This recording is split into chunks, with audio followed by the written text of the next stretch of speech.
안녕하세요. 수리 능력 강의 진행하도록 하겠습니다. 지난 시간에 경우의 수 잠깐 제가 시간이 짧게 남아서 설명을 드렸었는데요. 오늘 이제 앞으로 그 3시간 동안 경우의 수 관련된 내용들을 조금 자세히 살펴보도록 하겠습니다. 여러분들 교재는 270페이지 보시면 되고 지난 시간에 설명드렸던 거를 아주 짧게 이야기 한번 한 다음에 문제풀이로 바로 넘어갈게요.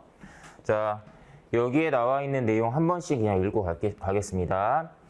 우리가 경우의 수를 쓸 때 뭐 합법칙, 곱법칙, 뭐 합의 법칙, 곱의 법칙이라고 얘기하는 이 두 가지 법칙을 이용해서 경우의 수를 구하는 건데 여기 나와 있는 내용을 좀 이해를 시켜드리면 우리가 주사위를 던지는 경우의 수 1부터 6까지 6개의 눈이 들어있는 그런 주사위를 던지는 케이스를 생각해 보세요.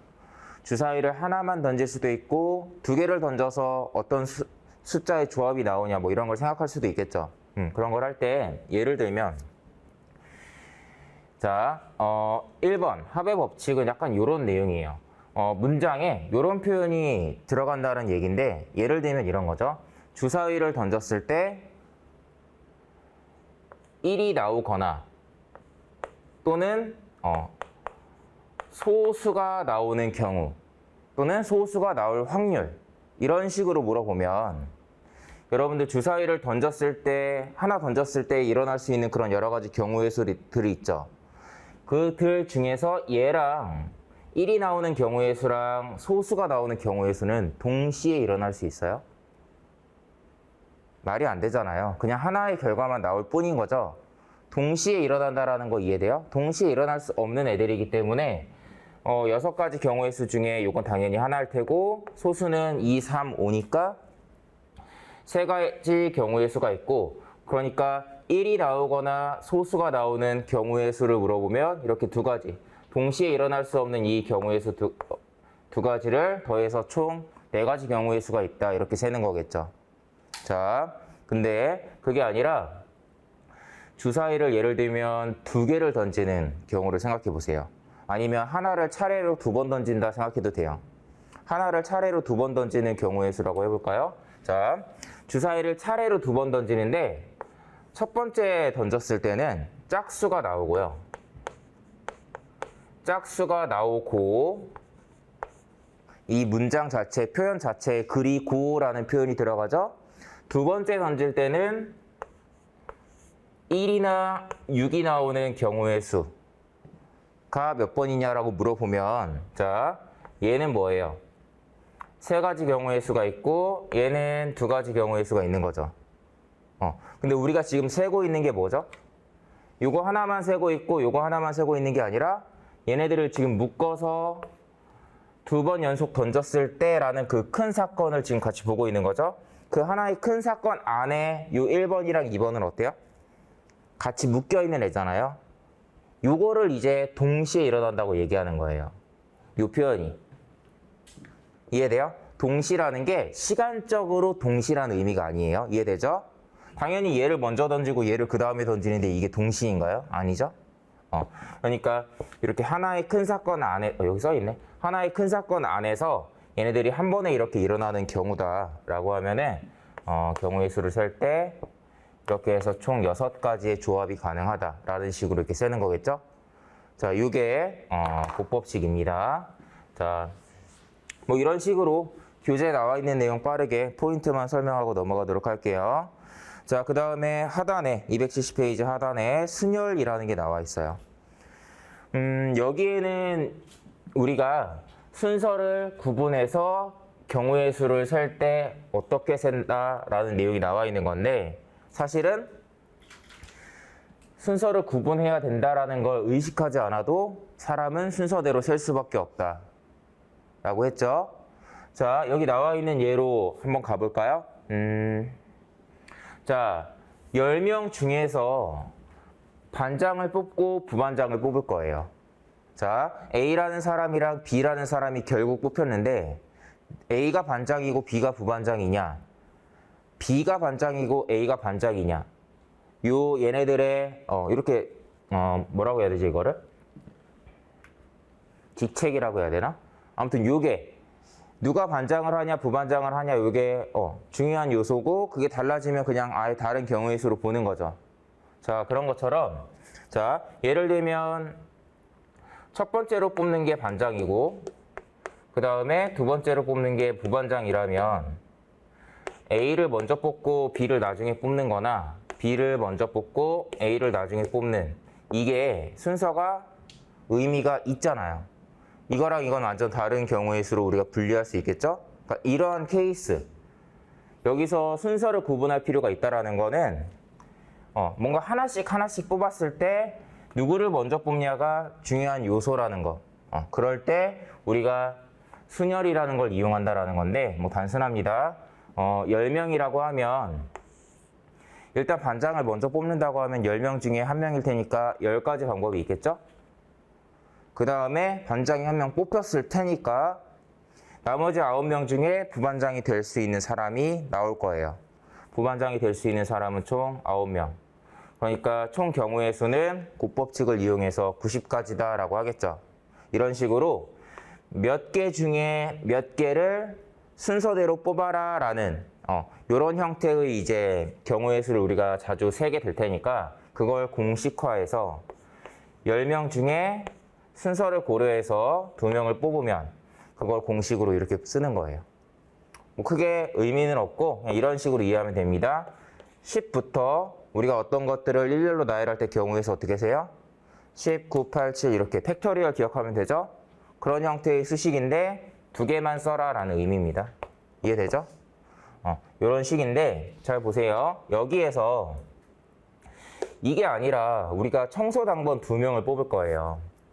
자, 청소당번 2명을 여러분들이 지금 눈앞에 보이는 사람 중에서 고른다고 생각해봐요. 누구를 먼저 뽑냐가 중요하지 않죠.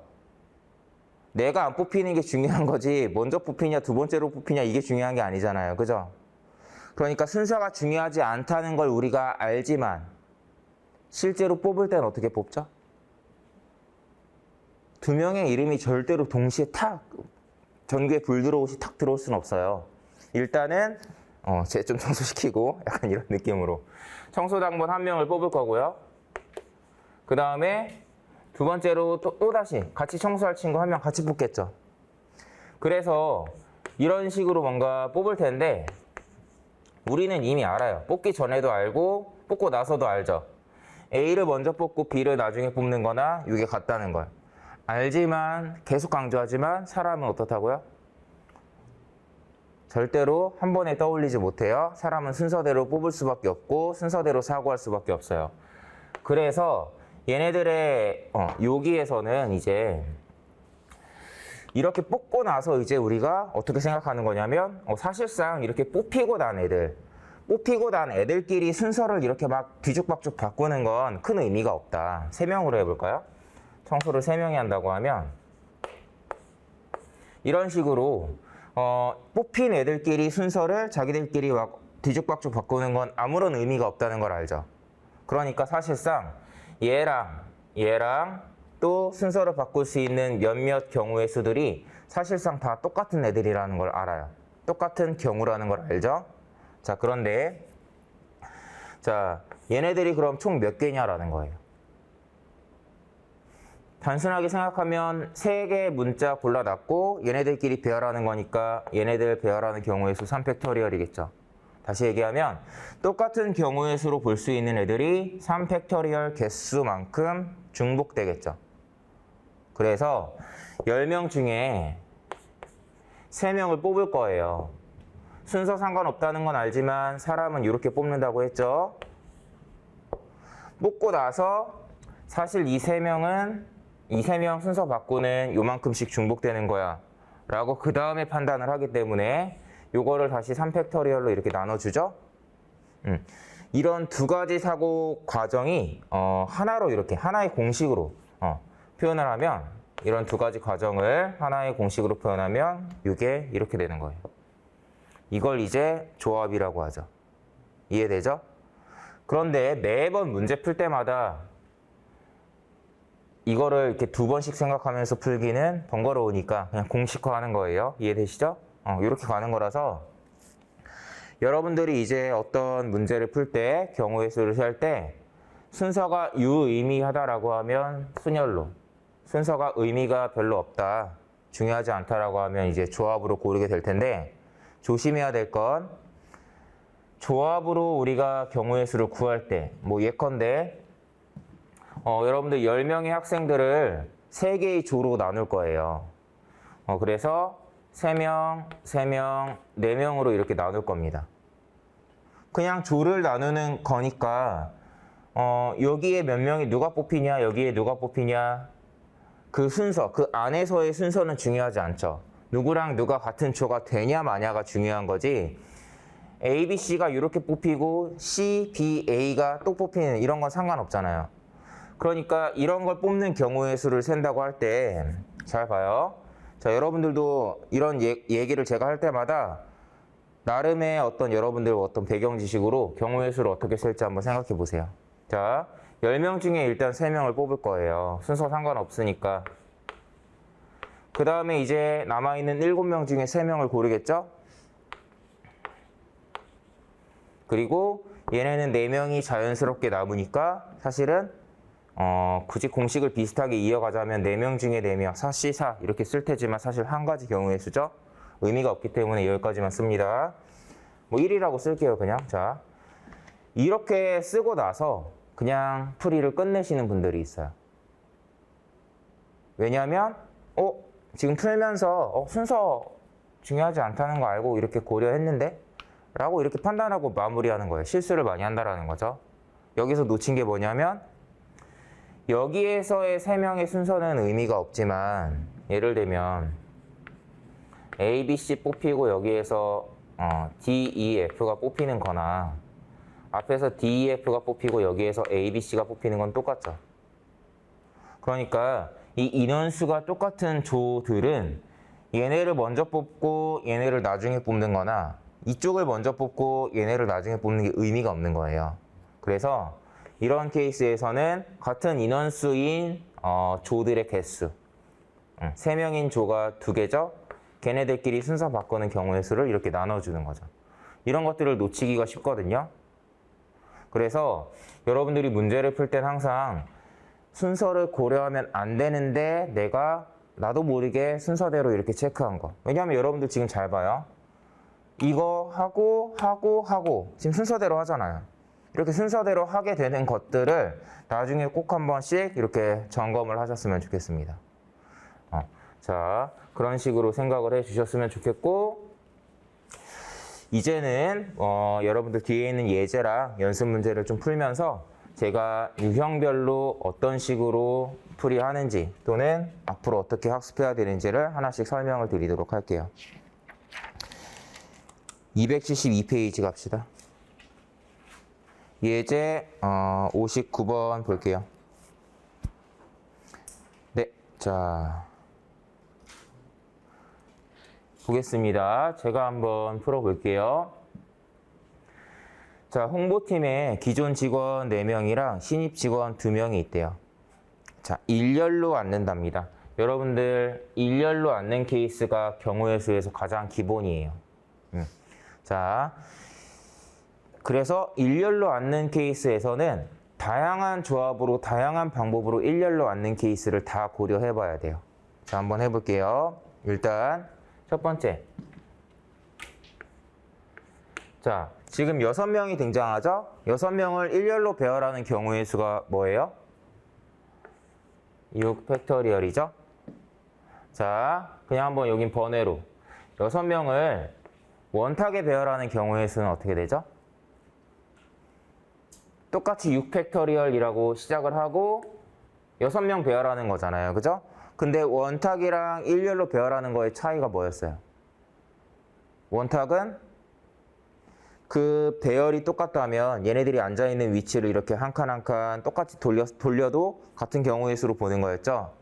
그러니까 6칸을 이동해도 경우의 수를 같은 거로 보니까 이런 식으로 세는 거였고, 우리가 뭐 공식으로는 이런 식으로 n에다가 6 대입해서 n-1팩토리얼 이런 식으로 뭐 암기를 하기도 하죠. 어쨌든 원순열이라는 거는 이런 식으로 체크를 해요. 자, 두 번째, 자, 지금 이제는 뭐 요 문제 쪽으로 이제 보게 될 거예요. 자, 보시면 이제 이 문제에서 요 요소가 나와 있어요. 인접한다, 인접하지 않는다라는 요소. 여러분들도 알지만 이렇게 일렬로 쭈르륵 서더라도 누구 옆에 이렇게 앉냐라는 게 중요한 요소일 때도 있잖아요. 아직도 예전에 기억나는 게 재밌는 에피소드가 저는 없었는데 제 친구인 남자 둘이랑 또 제 친구인 여자애 둘이 영화를 보러 갔대요. 근데 그 남자 둘이 똑같은 여자애를 사실 좋아했던 거야. 짝사랑했던 거야. 근데 영화관 의자 이렇게 일렬로 앉죠. 근데 진짜 아무것도 아닌데 영화관 의자 옆자리에 앉고 싶은 거지. 이해돼요? 근데 그 두 명이 뭔가 이게 걸어가는 보폭을 조절하면서 자연스럽게 옆자리에 앉고 싶어 했는데 그 남자 둘이 똑같은 마음을 갖고 있으니까 어떻겠어. 애들이 되게 천천히 가고 있는 거죠. 아이들이 안 가는 거야. 막 걸음이 느려지고 뭐 그랬던 에피소드가 기억이 나는데 약간 그런 느낌이에요. 또는 얘랑 사이가 별로 안 좋으면 알잖아요. 여러 친구 무리가 있는데 얘랑은 조금 어색해. 아니면 조금 안 좋은 일이 있었어. 자연스럽게 좀 딴 데 가서 앉죠. 그런 것처럼 어느 특정 대상이 인접하여 이렇게 앉는 경우 또는 인접하지 않는 경우 요거를 자주 물어봐요. 가장 기본적인 형태니까 해볼게요. 일단 인접하는 경우는 조금 쉽습니다. 2명이 인접하든 3명이 인접하든 그 인접하는 대상들을 일단 묶어놔요. 예를 들면 이 6명을 아이고 대소문자 그냥 다 소문자로 쓸게요. 자, 이 6명이라고 했을 때 A랑 B라고 합시다. 이 둘이 꼭 인접한대. 단짝 친구래. 그러면 얘네들을 이렇게 묶어서 그냥 일단 하나의 덩어리로 보고 그러니까 인접하고 있다라면 얘네들이 어떻게 앉든 그 둘은 같이 이렇게 묶여 있을 거 아니에요. 그냥 묶어놓고 하나, 둘, 셋, 넷, 5개의 대상을 일렬로 배열한다고 생각을 한 다음에 그 다음에 이 안에 있는 애들끼리 서로 자리를 바꿀 수 있겠죠? 그러니까 여기다가 2팩토리얼을 곱해줘요. 여러분들 습관적으로 이거 경우의 수 2개죠? 2팩토리얼도 그냥 2거든요? 이거 그냥 무조건 2팩토리얼로 쓰세요. 정확하게. 왜냐면 여러분들이 계산했는데 답이 뭐 540 나왔어. 뭐지? 내가 뭘 잘못 계산했나? 하겠죠? 그러면 처음부터 풀 수 없어요. 내가 풀었던 것들 중에서 뭔가 실수한 게 없는지를 봐야 되는데 경우의 수를 2라고 쓰는 거랑 2팩토리얼이라고 쓰는 게 거의 차이를 알겠어요? 내가 지금 뭔가 순서를 고려했기 때문에 2팩토리얼이 들어갔다라는 거죠. 그러니까 이런 것도 그냥 2라고 쓰지 말고 2팩이라고 이렇게 써주세요. 자, 요거고. 그 다음에 여러분들 3명이 인접할 때는 어떻게 해요? A부터 C까지 요 3명이 인접하고 싶을 때 똑같죠? 얘네 묶어놓고 하나, 둘, 셋, 넷. 그러니까 4팩토리얼에다가 얘네 3명 자리 바꾸는 거 3팩일 거예요. 또 헷갈리지 마요. A랑 B가 인접하고 E랑 F가 인접하고 싶대요. 어떻게 해요? 하나, 둘, 셋, 넷. 4개의 덩어리를 나열한 다음에 바꾸고니까 2팩, 2팩 2번 곱하겠죠? 단순해요. 인접하는 경우는 그냥 얘네들 묶어놓고 풀면 돼요. 되게 쉽죠? 자, 근데 인접하지 않는 경우부터 조금 이제 헷갈리기 시작합니다. 자, 예를 들면 A랑 B가 싸웠대. A랑 B가 그래서 인접하지 않는데요. 따로 찢어져서 넣어야 돼요. 그럴 때 어떻게 세냐? 많은 분들이 활용하는 게 뭐냐면 여사건이 있어요. 여사건이라는 건 여러분들 여가 나머지란 뜻이에요. 나머지. 우리가 뭐 잉여 자원할 때 여자 있잖아요. 남는다는 뜻이거든요. 여사건이라는 건 우리가 세고 있는 이런 특정 경우의 수 이런 것들을 사건이라고 하는데 그 사건을 제외한 나머지 경우의 수들이 있죠. 그걸 여사건이라고 하는 거예요. 그래서 우리가 일부 경우의 수를 셀 때 여사건이라는 요 개념을 이용해서 풀이를 하는 경우가 있는데 여기에서 설명을 드리면 A와 B가 인접하지 않는 경우의 수는 전체 경우의 수에서 얘네 둘이 인접하는 경우의 수를 뺀 나머지겠죠. 그래서 이런 식으로 구하는 방법이 있어요. 쉽죠? 자, 그런데 바꿔봐요.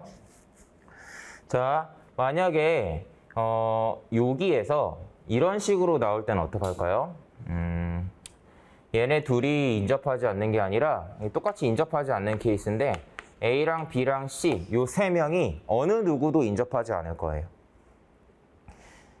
자, 아까 인접하는 케이스도 제가 2명, 3명, 2명, 2명 뭔가 이런 식으로 경우의 수를 나눠서 생각해 봤죠. 인접하지 않는 경우의 수도 똑같이 지금 해볼 거예요. 자, 3명이 어느 누구도 인접하지 않을 거라고 합니다. 그 말은 당연히 이 3명이 이렇게 인접하는 케이스도 아닐 거고 아니긴 하지만 이것도 안 된다는 뜻이에요. A랑 B가 인접하고 C는 떨어져 있는 케이스 있죠. 이런 것도 안 된다는 뜻이거든요. 그러니까 단순하게 전체 경우의 수에서 얘네들이 인접하는 경우의 수 아까 4팩 곱하기 3팩이었던 것 같은데 요거를 뺀다라고 하면 전체 경우의 수에서 얘만 빼준 거예요. 그러니까 이 경우의 수 안에는 3명 중에 어느 2명이 인접하는 케이스는 포함이 되어 있는 거죠. 이런 애들까지도 일일이 빼줘야 된다고요. 자, 그래서 우리가 또 만약에 여기서 또 6건을 생각한다? 얘네들이 인접하는 경우의 수를 또 빼줄 생각을 할 수 있죠?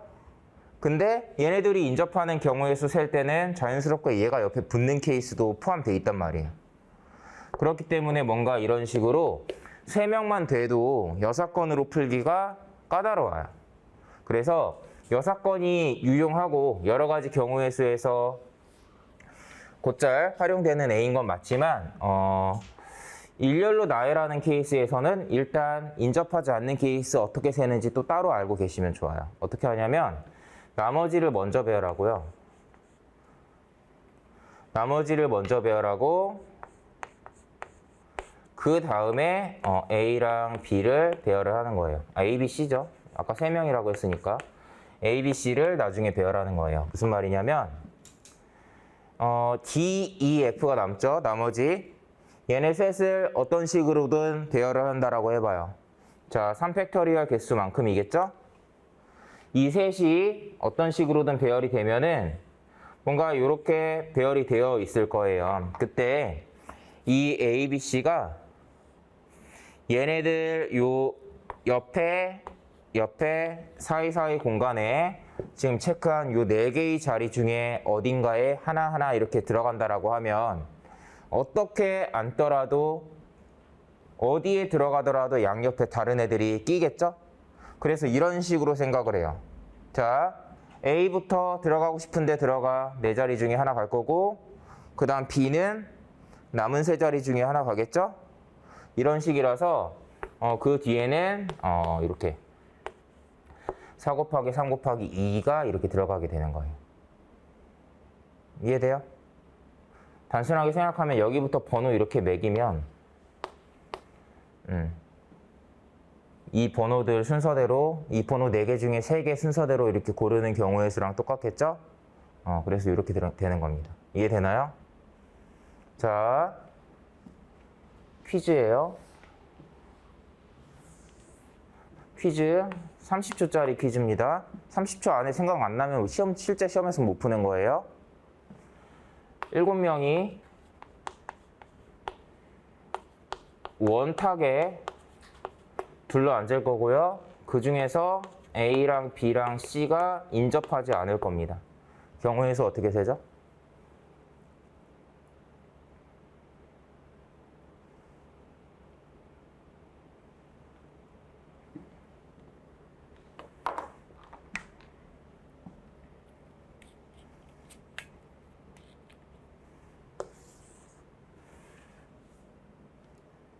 자, 이렇게 지금처럼 제가 딱 얘기했을 때 생각이 안 나죠? 실제 시험에서는 못 푼다 생각하시면 돼요. 고민 한참 하면 생각이 날 수도 있지만 안 날 수도 있어요. 실제 시험에서 경우의 수랑 확률 파트는 좀 봤던 유형인데 어떻게 푸는지 좀 알겠다 라는 느낌이 들면 풀되 그런 생각이 안 들면 그냥 넘어가는 겁니다. 자, 어떻게 해요? 똑같아요. 나머지를 먼저 배열해요. 4명을 원탁에 배열하는 경우의 수 뭐죠? 4명, 나머지 4명을 원탁에 배열하면 3팩토리얼이겠죠. 4팩을 나누기 4한 거예요. 자, 뭔가 이런 식으로 대충 이렇게 띄엄띄엄 앉았다고 합시다. 그때 요 3명이 이제 4개의 자리에 들어갈 수 있겠죠? 자, 그래서 똑같아요. 4개 중에 3개의 순서대로 들어가게 될 겁니다. 이렇게. 여기에서는 원탁에 배열하는 경우의 수라는 걸 고려하지 않아도 되나요?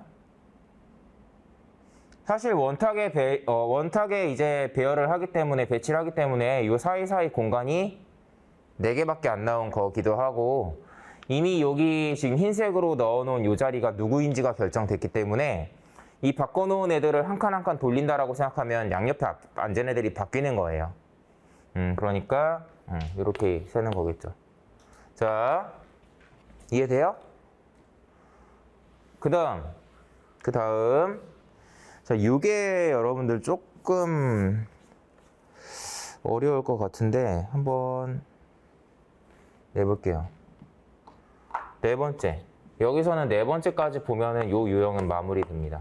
뭐냐면 인접하지 않는 케이스인데 A랑 B도 인접하지 않고요. C랑 D도 인접하지 않을 거예요. 이해돼요? 얘네 둘도 인접하지 않고요. 얘네 둘도 인접하지 않을 거예요. 어떻게 하죠? 일단 직관적으로 생각하는 건 뭐냐? 잘 보세요. 직관적으로 생각하는 거는 조금 전에 했던 것처럼 배열할 수 없을까요? 그러니까 예를 들면 6명 중에 2명 E랑 F를 배열을 해요. 먼저 2팩이죠? 그냥 씁시다. E랑 F가 뭔가 이런 식으로 들어갔어요. 그 다음에 A랑 B를 배열할 때 이렇게 넣는다고 생각하면 이렇게 곱해지겠죠. 그냥 넣어봐요. 자, 그 다음에 여기에 얘네를 배열한다고 하면요. 되는 것 같죠? 되는 것 같지만 뭘 놓쳤을까? 되는 것 같지만 뭘 놓쳤을까요? 모르죠? 지금 안 떠오르죠? 왜냐면 여러분들이 직관적으로 이게 완벽하게 지금 뭔가 중복되는 경우의 수 없이 완벽하게 우리가 원하는 값이 딱 도출된다는 걸 지금 모르기 때문이에요. 직관적으로 인식이 안 되니까. 이렇게 해서 만약에 여러분들이 외우잖아요? 모르는데 지금 이해가 정확하게 안 됐는데 그냥 나머지 먼저 배열하고 사이사이에 넣다 보면 되지 않을까? 이렇게 해버리면 다음에 실제 시험에서는 못 푸는 거예요. 자, 이걸 얘기하고자 했던 게 아니라 일단 이렇게 써봐요. 자, 앞으로 공부하는 방향성을 설명드리는 거예요. 5개네요. 그럼 요거겠죠. 자, 이게 실제로 나오나 봅시다. 2 곱하기 3 곱하기 2 곱하기 5 곱하기 4네요.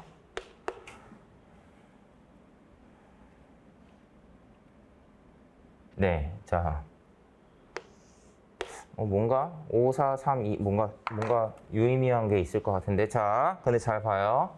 제가 근데 여러분들한테 얘기하고 싶었던 건 뭐냐면 그 전에 제가 집합 얘기할 때 이 집합의 원소의 개수, 교집합이든 합집합이든 얘네들의 원소의 개수를 세는 방식이 경우의 수 문제 풀 때 활용될 거라고 얘기했던 거 기억나나요?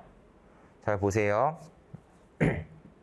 자, 여러분들 전체 경우의 수 6팩토리얼 개수만큼의 경우의 수가 있어요.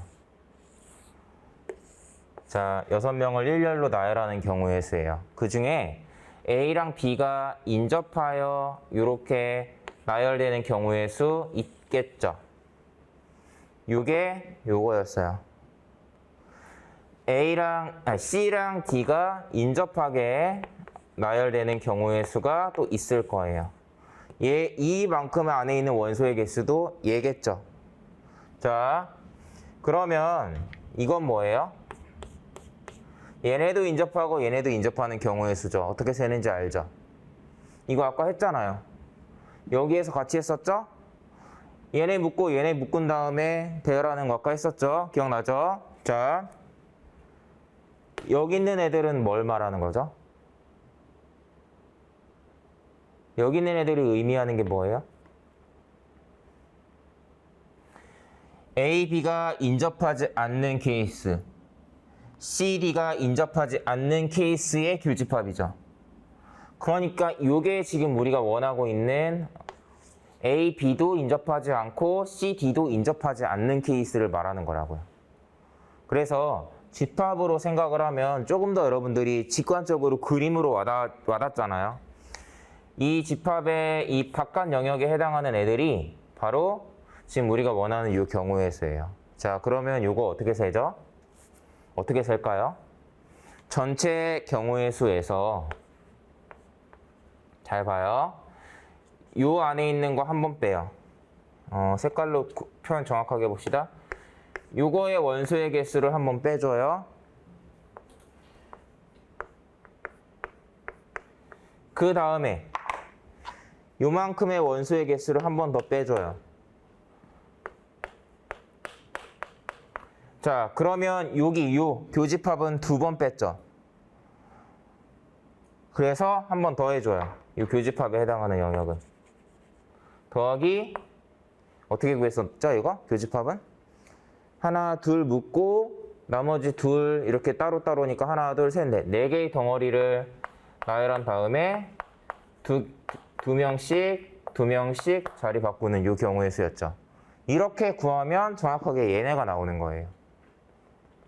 이해되죠? 자, 한번 심심하니까 이거 풀어봅시다. 자, 이거 풀어봅시다. 일단 4팩토리얼로 묶고 6 곱하기 5 빼기 5 곱하기 2 얘도 마찬가지겠죠? 여기다 곱하기 2 할게요. 이거는 2팩 곱하기 2팩이니까 이거 2개니까 여기서는 그냥 제가 4라고 하겠습니다. 귀찮으니까. 30 빼기 20 더하기 4 14죠. 맞아요 지금? 14? 맞죠? 이게 14니까 14 곱하기 요렇게 나오네요. 자, 한 번만 검토해 봅시다. 이거 제가 실수한 부분 있는지 한번 검토해 봐요. 전체 경우의 수에서 요만큼 한 번 빼고 요만큼 2번 빼면 얘를 2번 빼게 되죠. 그래서 한 번 더 해준 거예요. 그러면 전체에서 결국에는 이 합집합만큼만 빼준 게 되니까 우리가 원하는 결과가 나온 거죠. 자, 그랬을 때 요 수식이 일단 맞죠? 하나, 둘, 셋, 넷.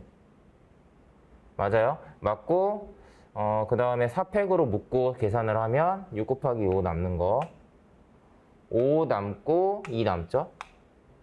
2개니까 곱하기 2 30 빼기 20 더하기 4 맞는 것 같아요. 왜 의아해서 다시 뺐냐면 이게 7이 나오니까 뭔가 인수가 7이 나오니까 뭔가 의아했는데 이렇게 봤을 때 보시면 어때요 여러분? 어림도 없죠? 경우의 수가 아예 다르죠?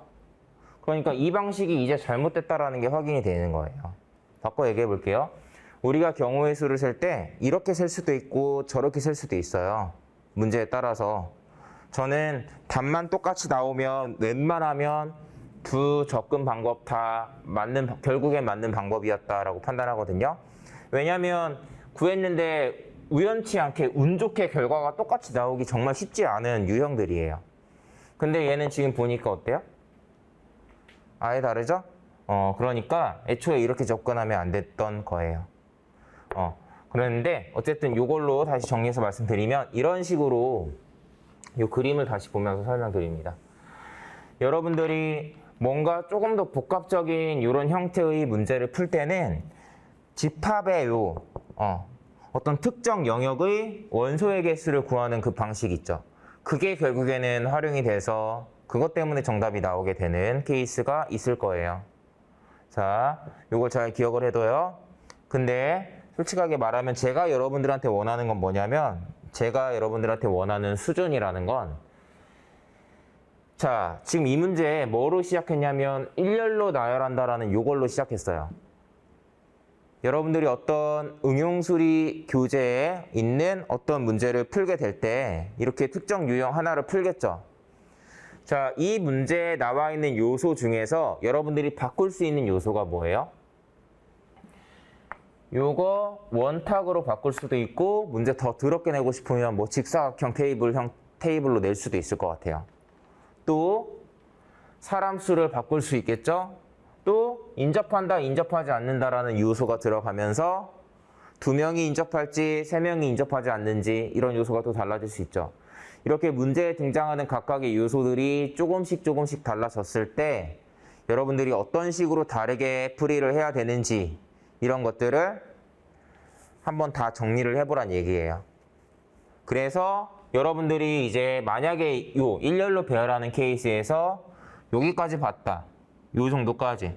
지금 우리가 문제에 나올 수 있는 요소들 다 한 번씩 확인했죠? 여기까지 보면은 요 유형을 마스터한 거예요. 그런데 제가 현실적으로 원하는 건 여기까지. 요 3번 유형까지는 웬만하면 맞았으면 좋겠습니다. 무조건. 얘도 지금 요 순간 이해되지만 이런 애들이 쌓이다 보면은 이런 디테일한 것들까지 모두 다 우리가 기억하고 풀 수는 없을 것 같아요. 그러니까 기억나면 푸는 거지만 요 정도까지 깊게 들어가진 않아도 사실 이런 거 틀려도 상관없다. 이렇게 얘기하는데 어쨌든 이런 식으로 뭔가 세분화해서 학습을 해보셨으면 좋겠습니다. 됐나요? 자, 넘어갈게요.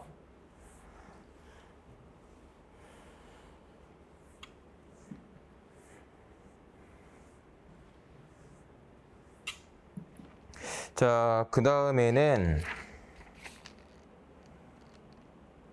자, 274페이지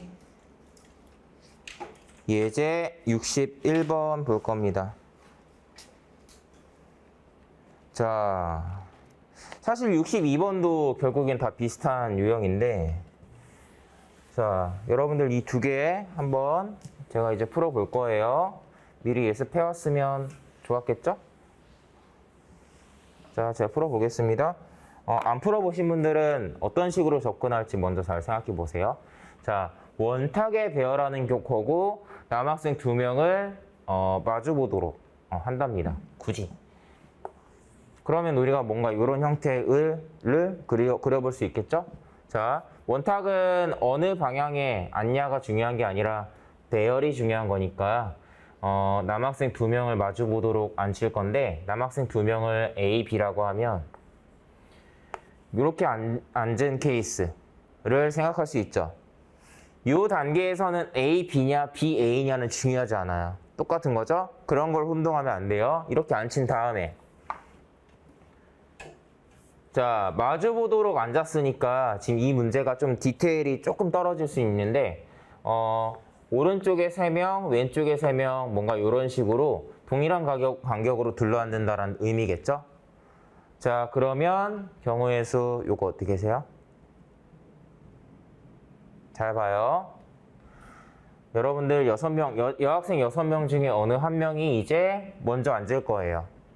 자, 여기 앉는 케이스랑 여기 앉는 케이스, 여기 앉는 케이스, 여기 이 중에 겹치는 거 있어요? 똑같다고 볼 수 있는 거 있나요? 없죠? 바로 오른쪽에 A가 있냐 없냐? 아니면 오른쪽 두 번째 칸에 A가 있냐? 세 번째에 있냐? 다 달라지죠? 여기서부터는 A랑 B의 위치가 결정이 되면 어느 위치에 들어가냐에 따라서 경우의 수를 다 다르게 보는 거니까 여학생이 여기에 이제 들어갈 때 경우의 수 어떻게 세야겠어요? 그냥 순서대로 6, 5, 4, 3, 2, 1일 테니까 6팩토리얼 개수만큼으로 세워지겠죠? 그래서 이 문제는 사실은 그냥 6팩토리얼로 경우의 수가 구해지는 문제였던 거죠. 자, 됐습니다. 그 다음에 예제 62번 보겠습니다. 6명의 사원이 원탁에 앉아 있는데요. 6명 중에 2명이 나란히 앉아야 한답니다. 자, 약간 뜸들이는 이유는 이런 시간에 여러분들이 먼저 풀란 얘기예요. 자, 어떻게 하죠? 2명 묶어서 생각하죠. 2명을 묶고 뭐 A랑 B라고 할까요? 이렇게 5 덩어리를 원탁에 배열하는 거니까 4 팩토리얼. 이제 매번 똑같은 걸 얘는 원순열이니까 n-1 팩토리얼이다 이런 식으로 설명할 순 없어요. 넘어갑니다. 이거고 얘네들 자리 바꾸는 경우의 수니까 이렇게 들어가겠죠. 네, 그냥 이렇게 세면 되는 거였습니다. 자, 되게 간단해요. 자, 그 다음에 예제 63번 볼까요? 요거까지 설명하고 잠깐 쉬었다 갑시다. 예제 63번. 자, 여러분들 예제 63번은 여러분들이 뭐 고등학생 때 배웠던 것 중에 중복 조합이라는 게 있어요. 중복 조합. 그런데 이런 단어의 의미까지는 고려하지 마세요. 뭐 조합의 일종인가 보다 뭐 이런 식으로는 생각해도 되지만 단어를 외워도 돼요. 외워도 된다라는 건 무슨 의미냐면 어떤 개념을 학습할 때 이 케이스가 어떤 케이스를 말하는 거다라는 걸 우리가 뭔가 머릿속에 저장을 하려면 여러분들 컴퓨터 많이 쓰잖아요. 컴퓨터에 어떤 파일을 어떤 특정 폴더 이름을 폴더를 만들어서 여러분들이 파일의 이름을 설정해서 이렇게 뭔가 정리를 하죠. 여러분들이 컴퓨터에 쓰는 모든 파일에 이름이 안 붙어 있다라고 생각하면 어떻게 돼요? 정리가 되겠어요? 그래서 이름을 붙이는 거예요, 굳이. 자, 요거는 한번 제가 설명을 드려볼게요. 일단 오른쪽에 275페이지에 나와 있는 해설은 제가 지금 설명할 방식과는 조금 달라요. 다양한 풀이 방법이 있을 수 있다고 했으니까 그 점을 염두하고 나중에 복습하실 때 참고를 하시고요. 제가 설명을 한번 해보겠습니다. 자, 회사 운동회에서 똑같이 생긴 수건 12개를 A, B, C 세 사람에게 나누어 주려고 해요. 자, 요거를 제가 어떻게 표현을 하려고 하냐면 이런 식으로 표현을 할 거예요. 우리가 A, B, C에게 이제 수건을 나눠 줄 건데 적어도 하나 줄 거니까 미리 그냥 하나씩 다 줘요, 수건을. 미리 얘네들한테 수건을 적어도 하나씩 이렇게 줘야 된다고 했으니까 하나씩 주고 남아있는 9장 수건을 장이라고 쓸 것 같은데 자, 9장의 수건을 얘네들에게 나누어 줄 건데 어느 한 명한테만 다 줘도 되고 아니면 적당히 이렇게 나눠 가져도 되는 거예요. 자유롭게. 이해돼요? 여러분들이 이 9장의 수건을 친구 3명한테 나눠줄 거예요. 한 명한테 다 줘도 되고 두 개 뭐 이렇게 5개 이렇게 나눠줘도 상관없죠. 내 맘대로 이제 나눠줘도 되죠. 자, 이 9장을 나눌 때 그거를 이런 식으로 표현해 볼게요. A가 3장 받고 그 다음에 B가 2장 받고 C가 4장 받는 걸 제가 이런 식으로 표현할 수 있겠죠. 그 다음에 또 A가 예를 들면 5장 받고 B는 하나도 받지 않고 B는 약간 주기 싫었어. 자, 그래서 C한테 4장을 주는 케이스는 이렇게 표현할 수 있겠죠. 이런 경우의 수를 지금 제가 얘기하고 있는 요 9장을 A, B, C에게 나눠주는 경우의 수를 이런 식으로 표현할 수 있겠죠. 자, 얘네는 뭐예요? 요거는 이 동그라미 9개랑 요 짝대기 2개를 배열하는 경우의 수랑 똑같겠죠. 그러니까 동그라미 9개랑 이 짝대기 2개를 어떤 식으로든 배열을 하면 이 왼쪽 짝대기의 왼쪽 영역은 A가 받는 것, 두 짝대기의 사이가 B가 받는 거, 마지막이 C가 받는 걸로 이렇게 나눠볼 수 있겠죠. 바꿔 얘기하면 짝대기가 2개면 공간이 3개로 나뉘잖아요. 그쵸? 이 3개의 공간을 각각 A, B, C의 영역이라고 생각하고 여기에 있는 이 동그라미의 개수로 얘네들이 받는 그 수건의 장수를 체크할 수 있겠죠. 그래서 여기에서 얘기하는 그 경우의 수를 요거를 배열하는 경우의 수로 볼 거예요. 자, 요거를 배열하는 경우의 수로 보면은 우리가 이거를 학교에서는 똑같은 것이 있는 순열이라고 배워요. 중복 순열이라고도 배웁니다. 자, 어떻게 해요?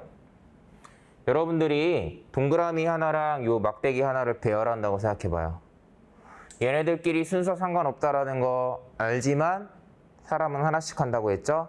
결국에는 11개를 배열하는 거니까 11 팩토리얼이에요.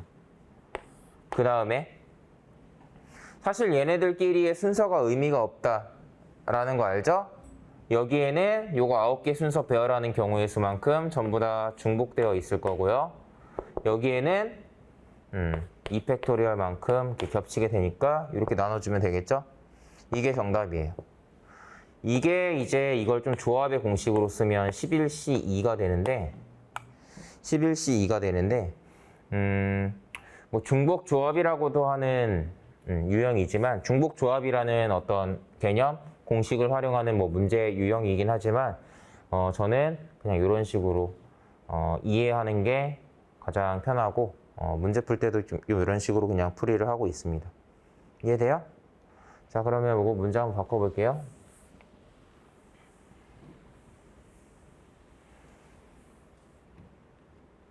요거 지우면 어떻게 돼요? 자, 세 사람에게 나누어 주려고 한다. 자, 경우의 수는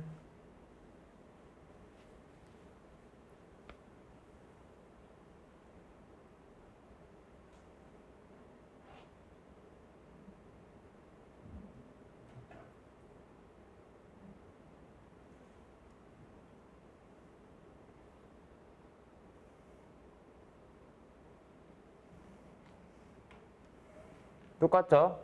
동그라미가 12개가 될 뿐이에요. 그쵸? 똑같아요. 자, 하나만 더. 똑같이 생긴 수건이 아니에요. 다르게 생긴. 다 다르게 생겼어, 수건이. 뭐 캐릭터가 그려져 있는데 캐릭터가 다 다르게 그려져 있는 거야. 자, 다르게 그려져 있는 캐릭터 12개를 나열하는 방법은 뭐가 될까요?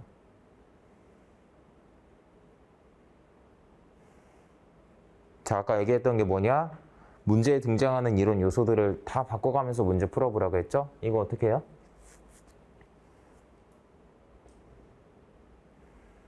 다 다르게 생긴 수건 12개를 배열할 거예요. 어떻게 배열할까?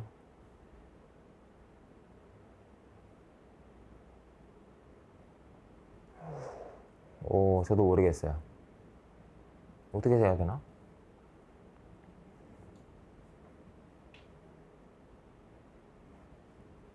자, 이런 식으로 생각해 보라는 겁니다. 이해되죠? 여러분들이 생각해야 되는 요소가 뭐예요? 예를 들면 이거는 이런 느낌이죠. 이 수건에다가 번호를 매기면 1, 2, 3 이런 식으로 12번까지가 있는 거예요. 자, 이 12번까지가 있죠? 12번까지가 있는 다음에 그 다음에 어떻게 해요? 자, 얘네들 순서 바꾸면 어떻게 돼요? 얘네들 순서 바꿀 수 있는 경우의 수. 12팩토리얼이죠. 12팩토리얼 중에 2가지 케이스만 한번 써봅시다.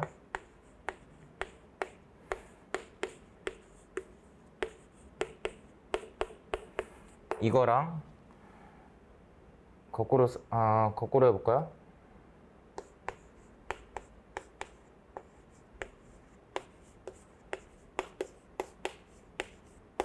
이런 케이스가 있겠죠. 자, 이렇게 나열한 다음에 이걸 A, B, C가 3명이 이렇게 나눠 갖는 케이스 하면 어떻게 돼요? 예를 들면 아까처럼 뭐 여기를 뭐 이런 식으로 나눴을 때 얘네들이 나눠 갖는 케이스 생각할 수 있죠. 근데 이렇게 접근하면 안 되는 게 뭐예요? 얘네들끼리 순서 의미 없잖아요. 얘네들끼리 순서 의미 없죠. 그쵸?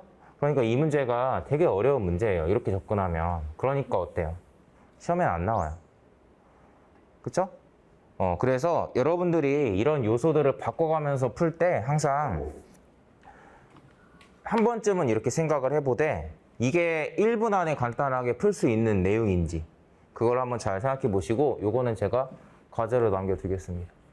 한번 풀어보세요. 자, 요런 느낌으로 저희가 이제 경우의 수 확률 파트 문제들을 풀어볼 거예요.